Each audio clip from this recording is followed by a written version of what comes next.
Sakal Gunar Vande Guru Sri Charanaravindan.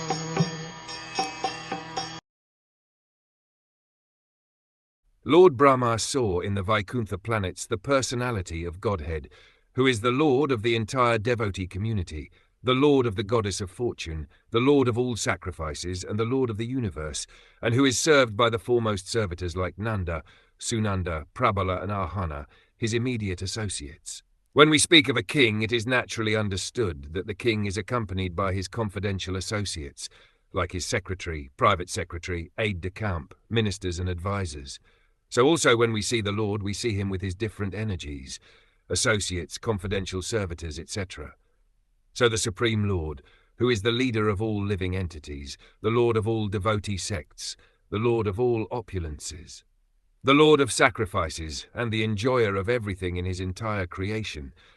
is not only the Supreme Person, but also is always surrounded by his immediate associates, all engaged in their loving transcendental service to him.